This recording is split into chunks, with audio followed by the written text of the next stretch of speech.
This is Kinda Murdery Season 1, Ghost Towns of the Mojave Desert, presented by Criminal Content.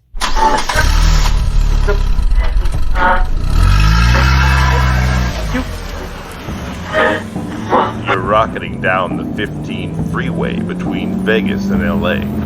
It's a scorched wasteland of Airstream meth labs and unrelenting heat. This is no place you'd want to stop.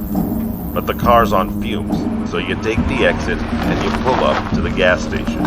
It's abandoned, a concrete canvas that some local Michelangelos turned into the Sistine Chapel of spray paint penis. A grave marker for every crazy story lost in the desert sands. These are the ghost towns of the Mojave Desert. And this is Kinda Murdery.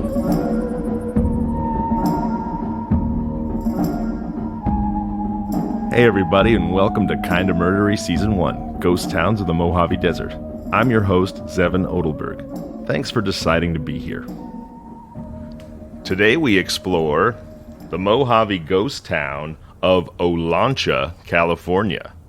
Located on the junction of the 190 and the 395 on the eastern slope of the Sierra Nevada in the Owens Valley is the town of Olancha, California.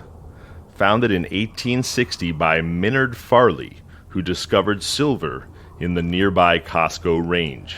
Olancha got its first post office in 1870, which seems to mark the official beginning of all of our towns. Fast forward to August 1969, when Manson family members Charles Tex Watson and Diane Snake Lake moved to Olancha 2 days after Lake murdered Sharon Tate.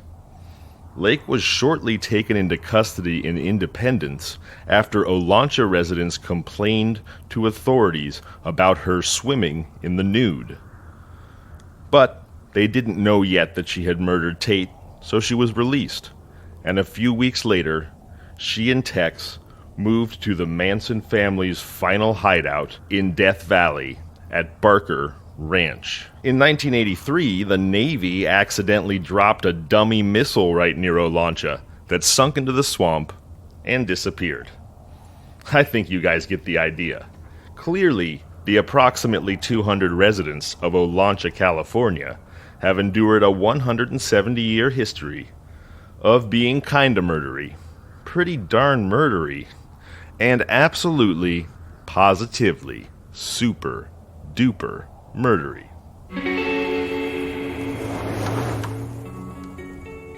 All right, welcome to Kinda Murdery, everybody. I'm here today with the great Adam Volrich. How you doing today, Adam?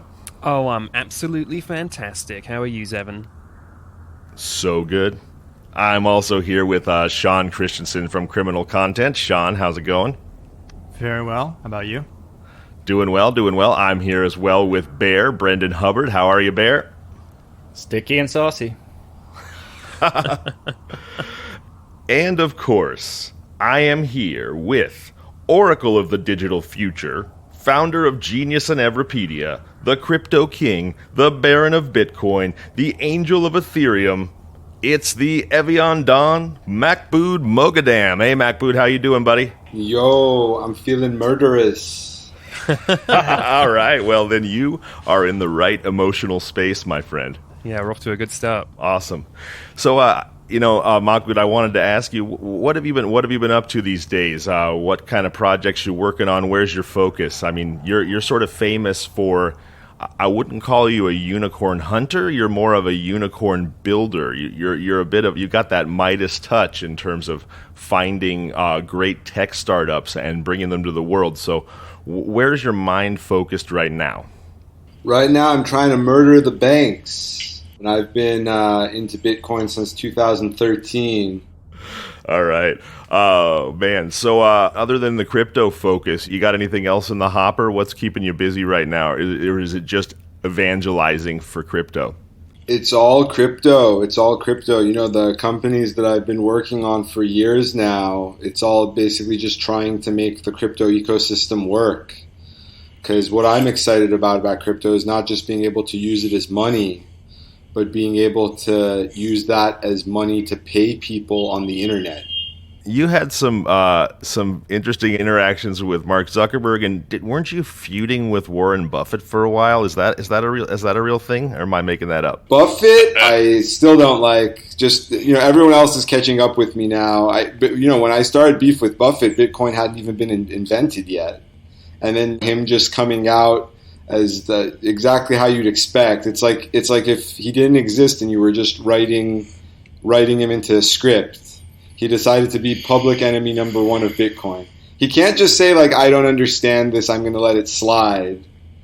He came out, his famous quote is, he said, Bitcoin is rat poison. And I was like, yeah, so that probably means that you're the rat.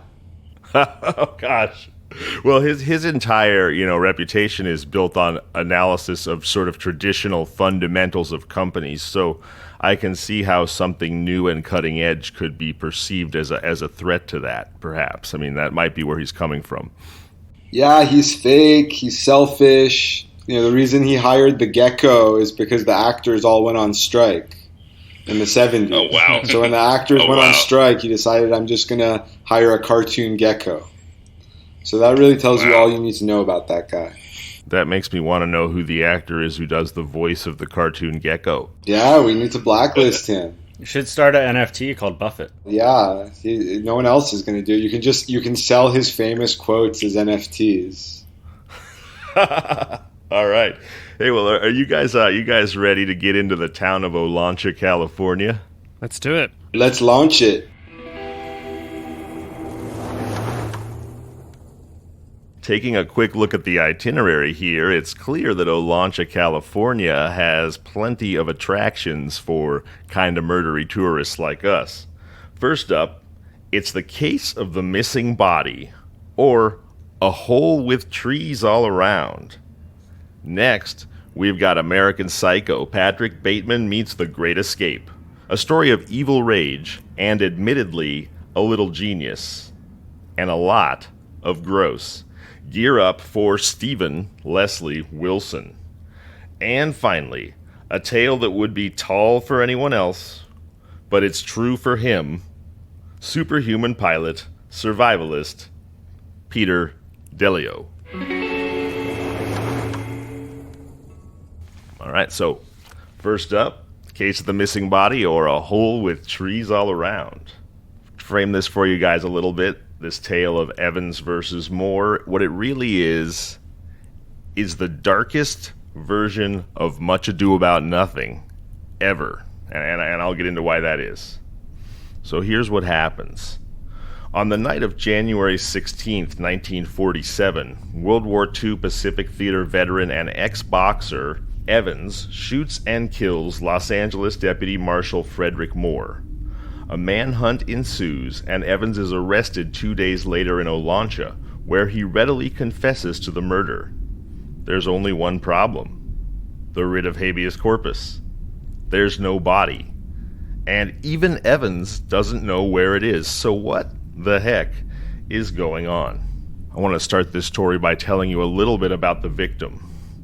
Los Angeles Deputy Marshal Frederick Moore is a man who commands a lot of respect. He's a World War I veteran, and he was a war reporter for the San Francisco Chronicle during the Russo-Japanese War.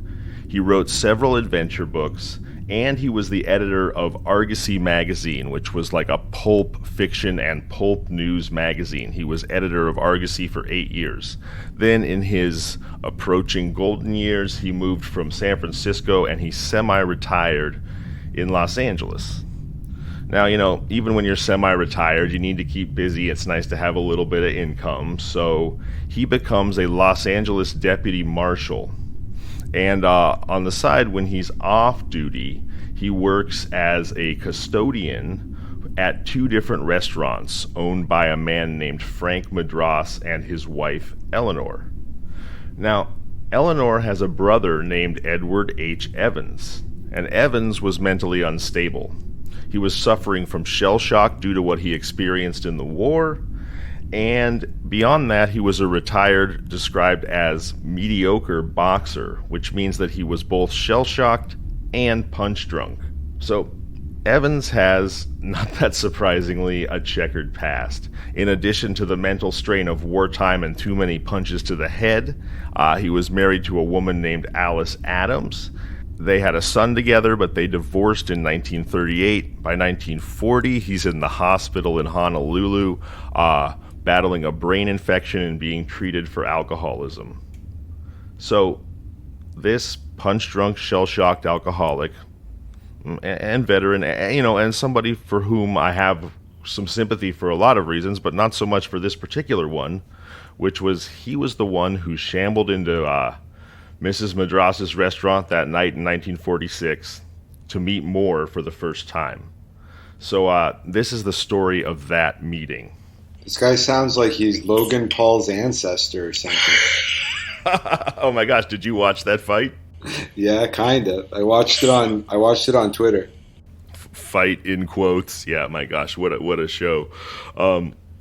So he is the brother of the woman who owns the restaurant, and he comes in and he sees Frederick Moore working as the custodian in the restaurant, and he just kind of immediately accosts him and starts talking a lot of shit to him. He's a little bit not all there, but he's being very hostile, and Moore just kind of tries to brush it off, but he can't. And he even tells him, look, man, I'm a deputy marshal, and Evans can't really wrap his mind around the idea that the janitor at his sister's restaurant is also an officer of the law, and so he keeps giving him a hard time, and finally Moore becomes concerned that Evans might become violent, and so he shows him his police sidearm. At this point, and the paper says that, Evans understood the language of violence better than anything else, Evans backs down, but this spark of hatred towards Moore is lit in his mind. And perhaps that spark would have guttered out had he never met Moore again, but he does. And wait, why was Moore working at the restaurant? So it was just like a side job that he took for more income. Sort of when he was off duty, he would work in these restaurants, and these were also restaurants located in two of his sort of beats as a police officer. Often off-duty police officers will bounce at clubs or something like that. So it's a little bit like that, except this was more of a diner, so there wasn't really bouncing that needed to be done. So he basically kept himself busy by helping the Madrasas keep the place running. Although it does seem like this is a situation where a bouncer would have been helpful. Yeah, certainly. And he does, ultimately, in that first encounter, bounce the brother out of there. Here's what happens next. On January 17th, the fateful day that Moore is killed, Moore's sister Kathleen Finney drives him to the marshal's office, where he checks into the marshal's office and he hooks up with another marshal named Rayber, and Rayber drives him out to Eleanor Madras's restaurant to drop him off for his custodial shift. And on the car ride, he happens to tell the story to Rayber of how he encountered the owner's kind of out there brother. I mean, and to him, it's a humorous story. He's like, yeah, man, this crazy punch drunk boxer guy, braced me in the restaurant and was telling me he was going to attack me, telling me he was going to kill me. I told him I was a marshal. I showed him my gun and he backed off. And Rayber expresses some concern to his friend, and Moore just kind of brushes it off and says, hey, don't worry, man, I can handle that guy. So basically, Rayber drops Moore off at about 3 o'clock in the afternoon. By 6, Moore calls his sister, says everything's going swimmingly, and he should be home early that night. Well, at 7 o'clock, in walks Evans. And Evans immediately sees Moore and flies into a rage again, and he runs over to him and he tells him he's going to beat the living shit out of him. Well, at the time, it's just Evans and Moore in the restaurant. But Eleanor Madras was in the habit of coming in to the restaurant just before closing, which was 8 o'clock.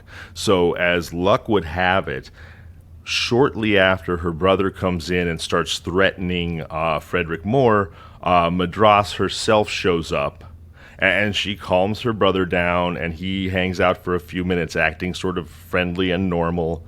And then she hands the restaurant keys to Frederick Moore to close up, and she takes her brother home because Evans, her brother, lives with her. After she goes to bed that night, Evans, who apparently still just has this burning coal of anger towards Moore in his mind, he gets out of bed, he gets his .32 caliber revolver, and he goes to look for Frederick Moore. Very cool and normal behavior. Yeah, exactly. Just, after your sister goes to bed, you grab a gun and go stalk the streets to murder the stranger that you've threatened twice now for no apparent reason. And this is where the events get a little fuzzy. So, Evans kills Moore, or so we think, and he then drinks an entire bottle of whiskey, attempts to hitchhike but can't get picked up, and so he finally catches a bus to Olancha from Pasadena. He arrives in Olancha, and then the next morning he shows up at his ex-wife Alice Adams' house. And when she opens the door, he's shit-faced wasted and his clothes are covered in blood. And he's rambling and babbling about having killed a man. Again, very cool and normal. Yeah. It's neither of those things. And so, as I mentioned, they had a son together. That son is now 14. Over the mother's objections, Evans basically grabs his son by the hand, pulls his son into a bedroom of the house, shuts the door, and spends over an hour telling him this wild and rambling, sort of almost hallucinatory story of how he murdered a man. Now, during this time, of course, Adams gets very alarmed, and she calls the police. So the police show up. Evans freely admits to killing Marshal Frederick Moore, and he just volunteers, I killed him. And this is the story he tells. He says, I found Moore, and I asked him, why do you have to treat my sister so badly? Now, there's no evidence whatsoever that Moore treats the sister badly. I mean, Moore works in both restaurants that the husband and the sister own. But Evan's story is, he says, why do you have to treat my sister so badly? And at that point, Moore put his hand on his gun, and so Evans, fearing for his own life, drew his gun and shoots Moore first. In a moment of clarity, he says, oh my gosh, he suddenly feels awful. And he says to himself, God in heaven, I've killed a man. What have I done? And he actually, according to him, leans over and kisses the face of Marshal Frederick Moore. This is the story he tells to the police upon being captured.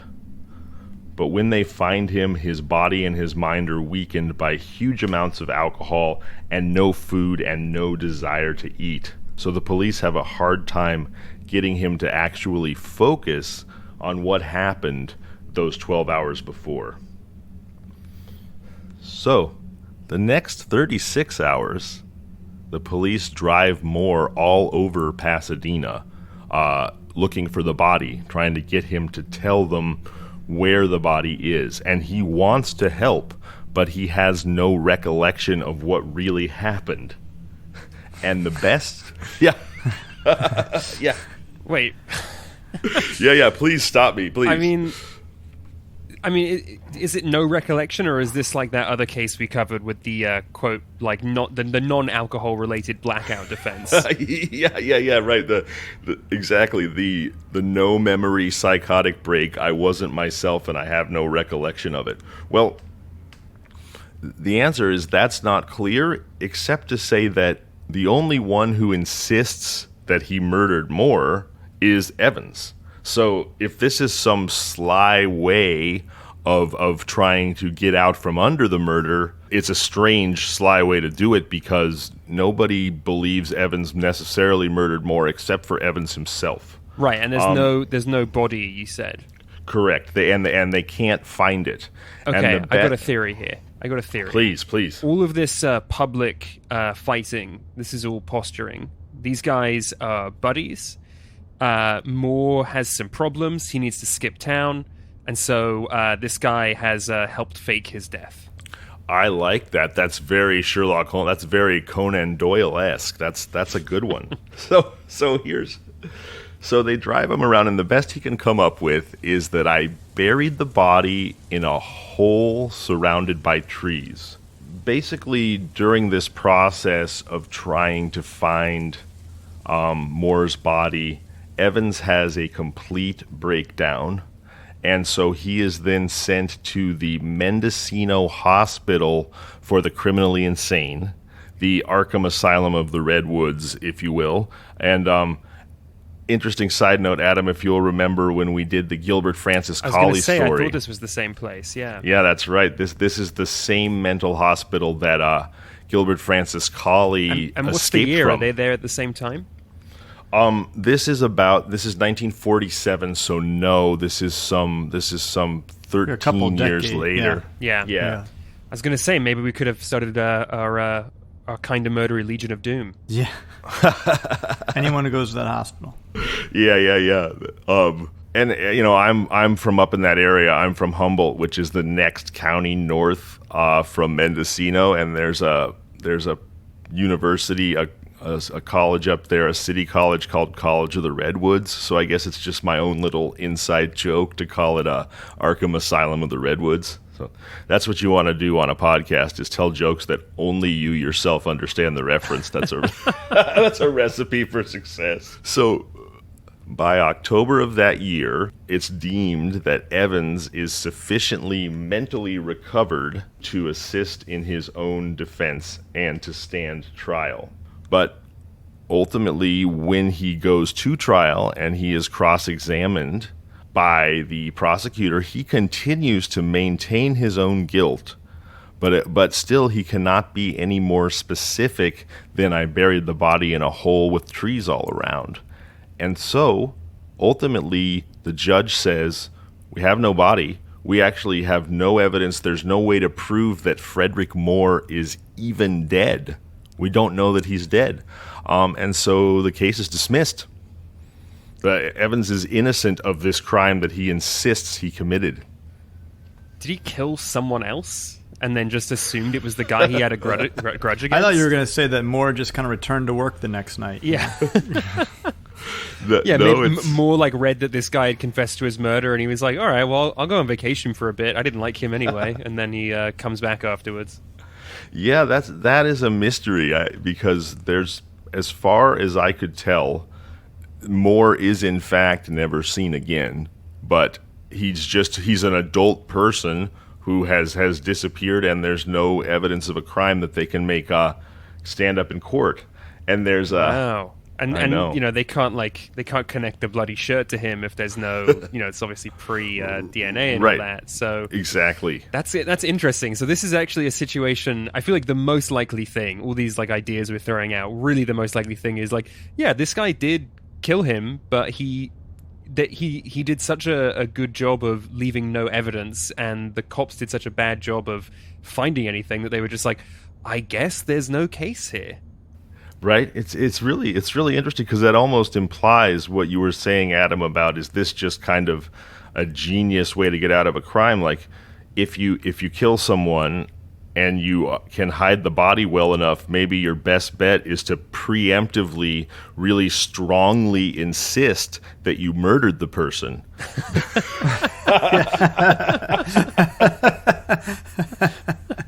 Because then also, I feel like if they went to court with it, right? So, the case is dismissed, but does that fall under then double jeopardy? Does that mean that he's innocent of that? And if in the event they did find him, they couldn't try him?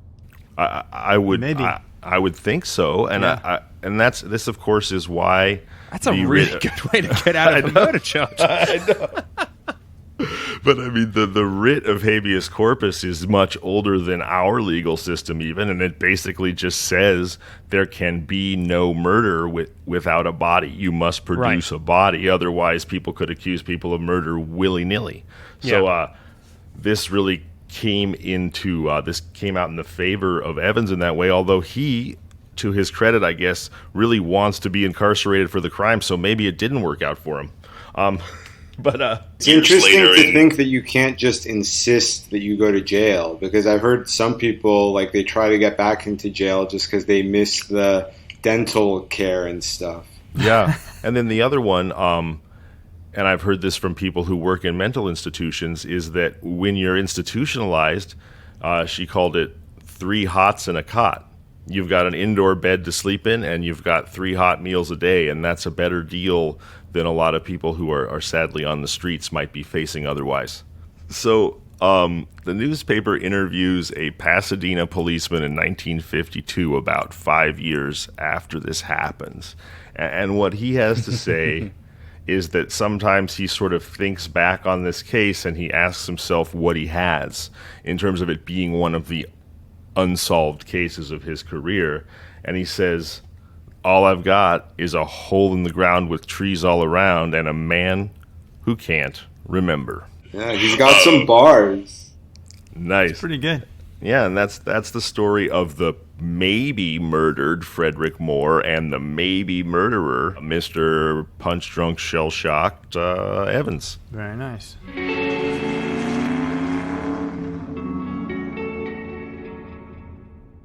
So, interestingly, this story, guys, it has 3 elements that continue to reoccur in our murder stories on this show.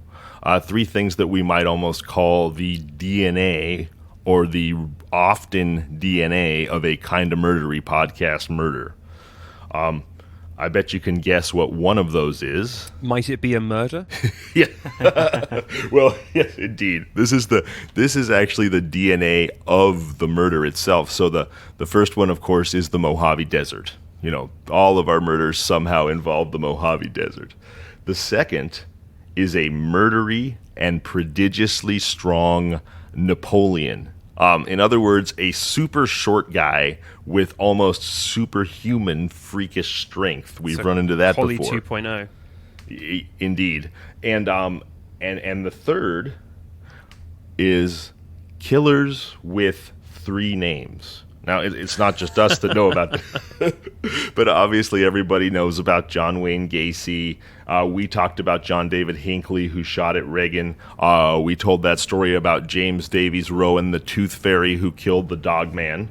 Well, here we go. We've got another killer with 3 names in Stephen Leslie Wilson. And this is a story that appeared in the LA Times on August 12th of 1984. Also, not just 3 names there, 3 first names. Yes, right. 3 first names. A lot of the ones who they use their middle name, it's because the first and last name are too common. Like, it can't just be John Smith. I know this because I used to make the wikis for killers. If we wanted to SEO optimize, we would end up putting the middle name in the title. Makes sense. So is it an ego trip for the killer wanting to differentiate themselves, or what you're saying is it's the people who are reporting or recording the events? The news, you can't just be like the murderer John Smith, so you say John Wayne Smith or whatever. Got it. You can't just be the murderer Stephen Wilson. You have to be Stephen Leslie Wilson. Got it. There we All go. right. Mystery solved. Stop bullying. That being said, I kind of enjoyed the mystery. Well, yeah. Thanks for ruining the mat. No, that was actually really... I liked walking through life thinking anyone I met with 3 names might be a murderer, but... Oh my gosh, yeah. So that's really funny. That was actually really good knowledge there, Mahbod. Yeah, Thank it's really cool, actually. I've got a weird name, so if I ever get convicted, God forbid, if I ever get convicted for murder, I'm going to insist that they give me a third name too. I like how you said, God forbid you get convicted, not God forbid you kill someone. Yeah, right. That's an important distinction. He knows how to get out of it now from the first story. So what would be your serial killer middle name if you got to pick it, Mahbod? Zevon. No, I'm kidding. Actually, I don't know. Maybe like Mahbod Tupac Moghadam or something. Tupac's your favorite rapper, right? He's my favorite everything. Yeah. It goes Tupac, then Beethoven, then Shakespeare. Those are my top 3. Let's get back to the story of Stephen Leslie Wilson. So a little background on Olancha. And, I want to be sure that I tell this story a little bit carefully because this all happened, starting in the 82, 83, 84. And I would presume that this family is still out there. So bear with me or rein me in if anybody feels like I'm not being properly respectful to them. I often on this show, we try to do historical stories from a really long time ago so that there's really no risk of the person who this happened to listening. But anyway, with that little disclaimer, Olancha is home to a prominent ranching family named the Thornburgs. And specifically, there are the two children of the Thornburg family are sisters Tracy and Callie Thornburg, Callie being the elder. And this story, the story of Stephen Leslie Wilson, is the story of the ex-husband of the elder sister, Callie Thornburg. So in the mid-70s, Stephen Leslie Wilson moves to Olancha, and he gets a job at the Olancha talc mill. So when he moves there in the mid-70s, he's about 30 years old. He's divorced, and he's the father of a school-age son, and those are the sort of mundane details about this man.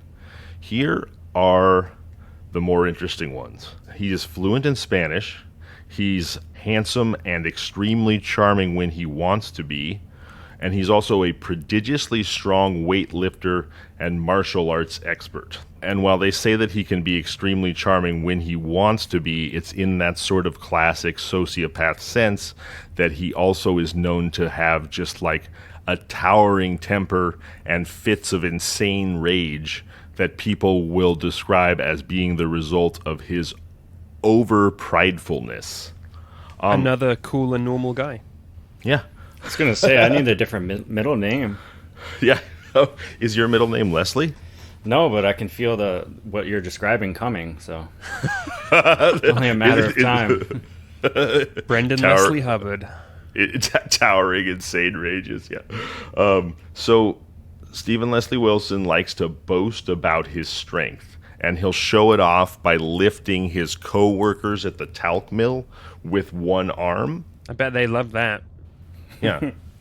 And like I said, this sort of intense narcissism coupled with insane rage and also the ability to be very charming just makes him sound like almost the stereotype of a Hollywood sociopath. I mean, that's how I think you would describe Patrick Bateman or what is said about Ted Bundy or anyone else like that. So, but however crazy his temper might be, he's a nice enough guy to convince Callie Thornburg to marry him in 1978. But things go awry within months. They go awry very quickly. And one of the pieces of evidence of that is also a great example both of how strong Wilson is and of how crazy his temper is. One of his talc mill co-workers tells a story about one time he saw Wilson fighting with his wife, with Callie Thornburg, and Callie Thornburg had a brand new pickup truck parked next to where they were arguing. And he saw Wilson, in this fit of crazy, crazy rage, dismantle Callie's pickup truck with his bare fucking hands. He said he ripped the seats out of the truck and threw them on the ground, and ripped the steering wheel off the truck and threw that on the ground, all with nothing but his bare hands. Wow. So he was so strong and so crazy angry that he became like a one-man human chop shop, just tearing apart this truck. That's kind of hot. I mean, I guess it depends what you're into. So literally within like months, Wilson and Thornburg's marriage falls apart, and she moves back in with her father. Now, William Thornburg is the patriarch of the Thornburg family, and they have stature, and he's very well known and very well liked, and he's a classic cowboy hat wearing rancher, and he's kind of famous for wearing this giant silver belt buckle that says 100 miles in one day. But apparently what the 100 miles in one day is that there was a endurance horse race that he would participate in and win, where you ride on horseback for 100 miles in one day. So that's where this belt buckle came from, and he was known for wearing it everywhere that he went. So in spring of 79, when Callie's marriage has fallen apart, as I said, she moves back in with her dad, and Stephen Leslie Wilson is insanely jealous of this. In fact, Even before the marriage fell apart, he was insanely jealous of Callie's close relationship with her father. When she would go see her dad, he would stalk them, and he would sort of set up his own little sting not that far away, and he would watch his wife visiting with her dad. So, I mean, just really crazy, toxic behavior there. Yeah, not great. And this, of course, gets worse when she moves back in with her father. So, basically, he starts, actively stalking the father, and then he goes and he lays in wait for him in a hayfield. And the father comes out to the hayfield to work the hayfield, and Stephen Leslie Wilson abducts the father at gunpoint, drives him out into the desert, forces him to dig his own grave, then shoots him in the back of the head twice. Jeez. Yeah. Wow. Yeah, and it's not until 6 months later that the disappearance of Mr. Thornburg is explained, when authorities find in this drainage ditch a corpse wearing that famous 100 miles in one day silver belt buckle. So that's in October of 79. So Wilson is then at large. So Wilson he's big and he's dumb. And he's angry. Well, yeah, he's small but extremely muscle bound. So he's got a huge amount of kinetic energy packed into his. So he's not the Incredible Hulk. He's the insufferable bulk. How about that? Yeah, I love it. That's great. I wish I'd named this story the Insufferable Bulk. This story is now called the Insufferable Bulk. Everyone, thank you, Adam. Those types of guys, they have a certain personality. It's like SpongeBob when he becomes suddenly ripped, Yeah.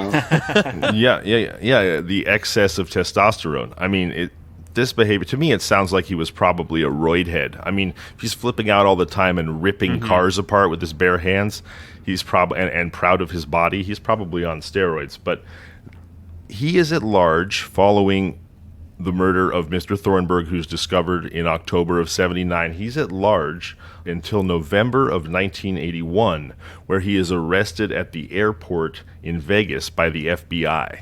So between 79 and 81, because he's on the lam, he's gone from being a small-town murderer to being a on-the-top most wanted list hunted by the FBI murderer. So he then goes to Folsom Prison, the prison made famous by the Johnny Cash song, of course. He goes to Folsom Prison, where he is a model prisoner, where I guess he cranks up the charm. He's beloved by the guards, by the prison workers. He gets a job making $17 a month, working the filing for the prison counseling office, because it said he had the rare skill in prison of knowing how to type and work a filing cabinet. And he is then so well liked and good at that job that he is promoted to working in the warehouses, which that pays $75 a month and is considered he's got a C-suite job in prison, basically. And now this is where, remember at the beginning of the story, guys, I said it was The Great Escape meets Patrick Bateman? Yeah. Well, he starts working in the warehouse. He's driving forklifts. He has access to tools, and he also has access to all the comings and goings and schedules for all of the delivery trucks. So he has ingratiated himself with the prison staff so much that they basically give him a job where they pay him to have access to all the information he would need to plan an escape.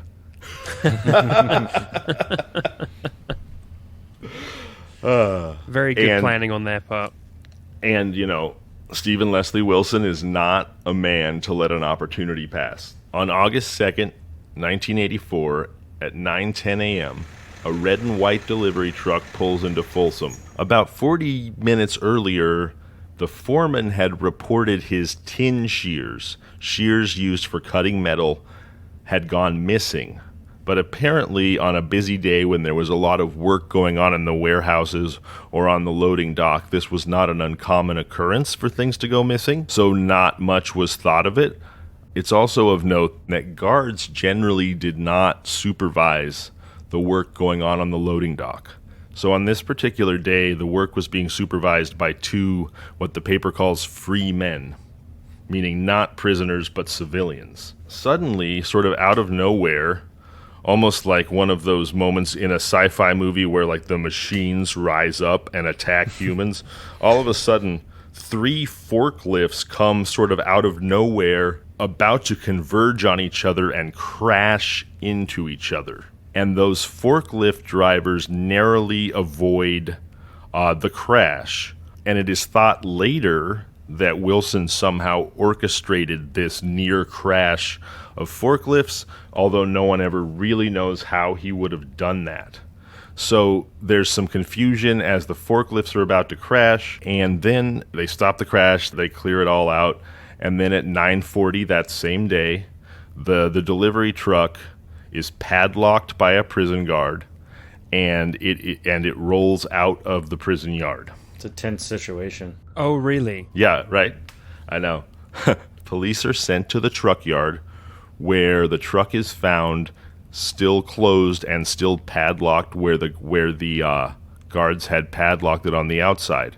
But the police cut the lock, pull up the back of the truck with guns drawn, and inside they find the sweaty blue denim shirt of Dennis Leslie Wilson, and they find that a 1 foot by 2 foot square opening has been cut in the roof of the truck with the tin shears, and Wilson is nowhere to be found. He's gone. He escaped. Wow. Interesting. Yeah. It's worth noting that about 15 years earlier, 2 prisoners had escaped Folsom in exactly the same way. They'd like hidden under a prison bed in a delivery truck and managed to cut their way out the top of it. This exact escape had occurred 15 years earlier. However, those 2 prisoners were captured within a couple months. Wilson was not. He is not caught. He is not caught for so long that he becomes an episode of Unsolved Mysteries. You guys remember that show? Yeah. I'm reading it now, yeah. It's amazing. Yes. Yeah, so there he goes. He escapes in 1984. And of course, this article started and was written in 1984 on August 12th, which was a few days after he had escaped. So the whole story I told you appeared in the paper a few days after Wilson had escaped. And it was shrouded in the understandable fear and terror of the Thornburg family in Olancha, because now this man who had murdered their father is on the lam, and nobody knows where he is, but they know he's out. Callie, his ex-wife, at this point, she has remarried and moved away. But her sister Tracy still lives in Olancha, as does the rest of the family. And the reporter asked Tracy why she thinks that Wilson murdered her father, and what she says, I think, is very telling about, the kind of sociopath he is. And she says, I think he killed my father because we were a very close family, and he just couldn't understand that. So remember, he's still out there. He eventually is captured 8 years later in 1992 in London, England. Wow. Shout out to Adam. So that means he went from being a local Mojave ghost town of about less than 200 residents killer to being an FBI most wanted to being an international Interpol manhunt killer. Wow. He's captured in April of 1992.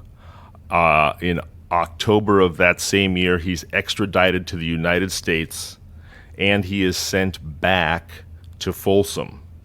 Wait, when was the Unsolved Mysteries episode? 91. 90. So was it because of that episode that he was caught? Yeah, it said he disappeared just before the airing of that episode. Interesting. Did he know the episode was coming out? Like someone tipped him off? It's a good question. Oh, you mean he was around and nobody was looking for him for that? He was living in Florida, apparently, under the name Moyer, and then I guess Oh. Something tipped him off, and then he went to England, and then his girlfriend is who the FBI followed. Wow. So, in other words, yeah. they figured out retroactively that he had disappeared because once they caught him, they realized the pseudonym he had been living under, etc. Got it. So he goes back to Folsom, and this is still not the end of the story of Stephen Leslie Wilson. First of all, if it were me and I was running the justice system, I would not send him back to the same prison he'd already escaped from. But they do. Yeah. Yeah, I would definitely send him somewhere a little more secure. Yeah. So he's back in Folsom in 1992, and then in 1994 he applies for the right to be married, and it is granted. However, what is denied is the right to have conjugal visits with his new wife, and the reason it's denied is because under the law, if you are convicted of committing a violent crime toward a family member, you cannot have conjugal visits, which I think makes perfect sense. Mm-hmm. But not long after that marriage, several months later, he is sent a small package by his wife, and inside that package are what is described as paraphernalia of escape. Like she sent him a chocolate cake with a file. Yeah. Tin snips. Yeah, they said she sent him a chocolate cake with a file in the middle. And because of that, because this would constitute his second attempt to escape from Folsom, and of course, as we've just discussed, the first one was wildly successful, he is then sent to Pelican Bay, which is California's only supermax prison, and it's in Crescent City, about 80 miles from where I grew up in Arcata, California. And that's where they send the absolute worst of the worst. Like the organized crime head who can still run his organization from inside the prison, he's in Pelican Bay. Again, this same person I referenced, who I know who spent a lot of his life as a convict, said that getting sent to Pelican Bay by lifelong prisoners was viewed as getting a big promotion in a corporation. Like if you got sent from Pelican Bay to Pelican Bay, you just went why from is being that? Because only the hardest ass guys are sent there. So if you were part of a gang or a mafia organization or any kind of criminal organization, if you ended up sent from Folsom to Pelican Bay, it was like you went from being the VP of marketing to the CEO of the whole damn place, in terms of the organization that you ran. So as far as I know, and I couldn't find specific information on this, but Stephen Leslie Wilson is still incarcerated at Pelican Bay Penitentiary in Crescent City, California. Wow. Cool.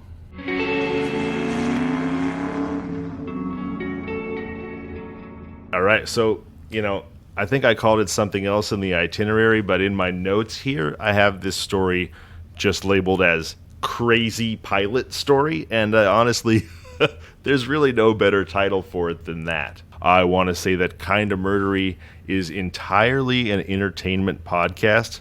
Everything we say should be taken in that vein and not taken as serious fact, because I'm going to tell a story about a man who's a real man, and he wrote a book about his experiences that was published by Simon & Schuster in 2005. But even at the time, and this is reported in the newspapers, his accounts of how things went down were questioned quite severely, to the point that his lawyer asserted that it was having an effect on his mental health.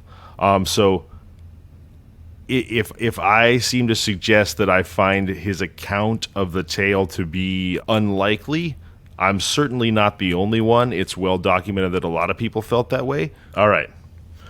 Tell us the Deleo. What the Deleo? Yeah, exactly. So apparently this is what happened. On November 27, 1994, Peter Deleo is piloting a small plane over the Owens River Valley with his friends Waverly Hatch and Lloyd Matsumoto. The plane crashes. Initially, all 3 passengers survive. It's late November, in the Owens River Valley. It's high altitude. Temperatures are freezing. Everyone decides that Peter, who is the least injured, should go for help. So, on December 10th, 1994, that is, I think, 13 days later, pilot Peter Deleo walks into Olancha and he goes into a cafe and orders food and he starts to eat it. And in that cafe is Lone Pine Airport employee John Pennington, who notes in the article that comes out in the paper later that Deleo appears to be in good shape. The waitress, however, thinks he looks beat up, so she calls the police. Deleo declines the ambulance and then goes and tells the police about his plane crash and his two other friends and that he's come here to help save them. But he also says that he assumed that they've already been rescued because he saw on his hike back, he saw rescue planes flying low over the area where they had crashed. He refuses an ambulance, he says he's okay, and he doesn't initially tell anybody that, hey, you got to go rescue my friends, because as he tells the police, I assume that they were already rescued, which I found to be strange, to say the least. And I'll get to why it's so strange in a moment. So he leads the authorities to the crash site some 20 miles away, where it's found that Hatch has frozen to death. That's Waverly Hatch. She's frozen to death. And on a second autopsy, they determined that her back was most likely broken in the crash. And as for Matsumoto, he has died from a crushed chest. By July of 1995, so that this is 6 months later, Deleo has appeared on Dateline. And the story that he tells on Dateline, and the story that he tells in his book, which is called Survive, published by Simon & Schuster, is pretty different than what the articles at the time when it happened suggest. Here's what the story is 6 months later when he's on Dateline, okay?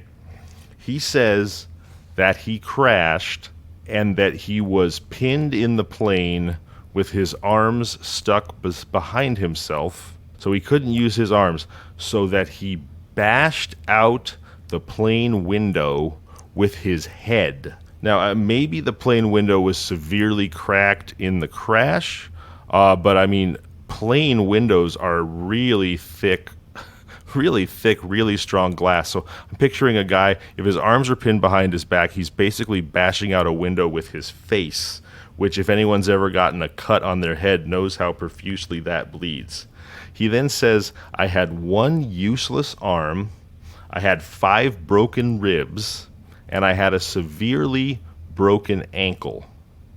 So now the story is that with a presumably battered head and face that he's used to bash out a plane window, with one useless arm, with 5 broken ribs, and with a severely broken ankle, in the middle of winter, he walked 20 miles into Olancha, but then, as told by witnesses at the time, his first act was to go into a restaurant, order some food, and refuse an ambulance. I mean, does anybody else think that this story just begs belief, or am I just an asshole skeptic here? I mean, no, it all sounds like complete bullshit. I don't believe a word of it. Look, complete and utter bullshit. First of all, if you walk, by the way, this is through mountains in the dead of winter. If you walk 20 miles on a broken ankle, I can only, let's say that you truly are trained like Wesley, the Men in Black from The Princess Bride, and you can totally ignore the pain. I would still think there would be sort of a level of swelling and edema and possibly infection and etc. that would make it A, excruciating, and B, in need of immediate medical attention. Because remember, he walked 20 miles over 2 weeks. So this broken ankle and that wound have been festering and presumably getting worse with every step over the course of 2 weeks. Additionally, he says, besides mentioning that, I found a couple cabins along the way to sleep in, but he says, I lived on bugs, and here's where my BS meter really went off. I lived on lizards. Okay. So this very like fucked up guy with a smashed up face and only one arm and no ribs is running around in the desert catching and eating lizards. Right. That's right. his story. Yeah. I mean, yes. Now here's what I have to say about that. I am a pet owner. I own 2 lizards. I own a veiled chameleon and I own a bearded dragon. And as everybody knows, they're reptiles. They don't create their own heat, so they need heat to survive and to be able to move quickly. So I guess the one part of this that's a little bit believable would be the idea that these lizards would not be fast this time of year. However, a lizard in the winter in the wild like that, basically they go into hibernation like bears. They go into like a tree hollow or under a rock, and they wait for themselves to freeze, and they basically go into almost like a suspended animation state until it gets warm enough for them to emerge and survive. They just self-carbonate? But yeah, like I actually do. It's pretty amazing. Wow. But That's amazing. I want to eat. That makes me want to eat one, but it also makes me not want to eat one. well, so Deleo claims to have had no survival training prior to this. Maybe he happened to know somehow that lizards hibernate under rocks and in trees. But to note that you would not have been seeing a lizard out in the open running about. You would have had to know to look into rocks or trees with your one working arm, and then when you found that lizard, you would have had to be able to eat it raw and alive, and while holding it with the one hand, tearing it to chewable size pieces with your teeth and your presumably pretty damaged face and mouth that may have bits of glass in it because you smashed the airplane window out with your head, right? And then, has anybody here besides myself ever had a bruised rib, much less a broken one? Thankfully, no. Okay, well, Yes. a bruised rib is incredibly painful. Like, Well, no, it's Bear had one. Right. So, Bear, incredibly painful. Let alone 5 broken ribs. 5. Yeah. And yet he gets into town on a broken ankle with all these broken ribs and only one working arm by hunting and finding lizards in tree hollows and under rocks that he eats while frozen and still alive with his broken face. So I'm not going to say this about Peter Deleo because I don't want to slander anybody, but if these exact string of events had happened to any other person other than Terminator robot and superhero Peter Deleo, you would think that they were exaggerating their story to make their Dateline appearance and eventual book sale much better, right? That's one thing you might think. Or you might think that the way the whole story is said to have gone down may very well not be how it went down. Yeah. Yeah. More power to him if he has the physical prowess and the ability to overcome pain to such a level that it all happened exactly how he said. But when it got to I survived primarily eating lizards in the dead of winter, by the way, the average temperature where he was in California that time of the year would be around 30 degrees in the evenings and at night. You're just not finding a bunch of lizards popsicles to eat. High protein popsicles. Oh my gosh.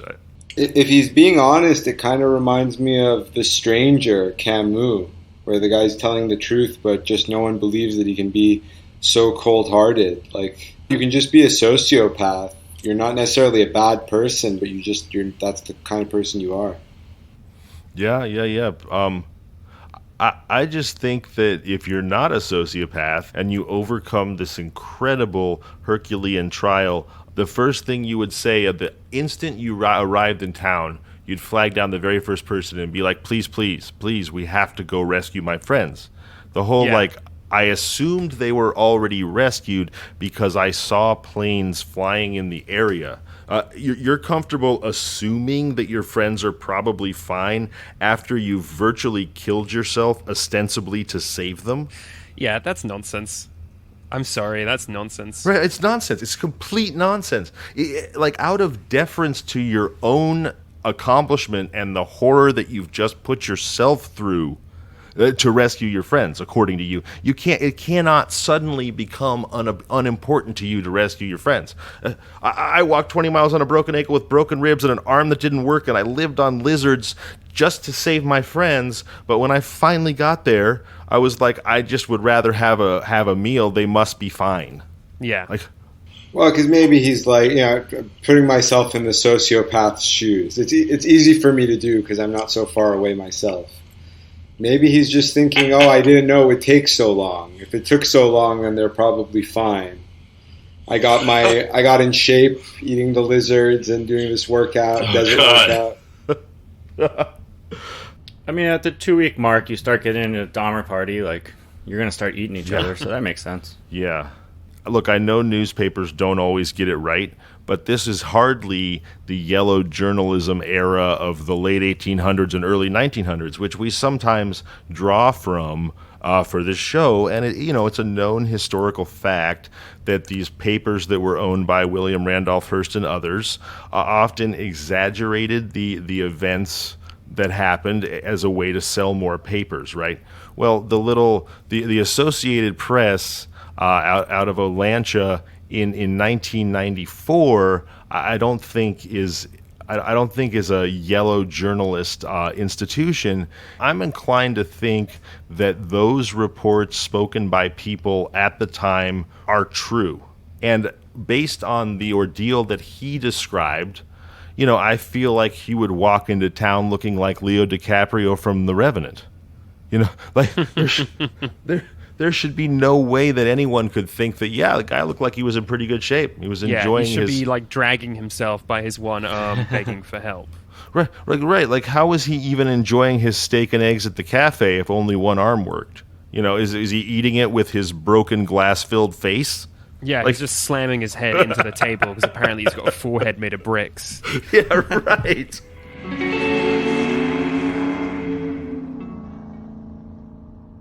Well, you know what, Mahbod, it has been so fun to hang with you. Thank you so much for being here with us. I hope our discussion of death can serve to promote more life. Amen, brother. Absolutely.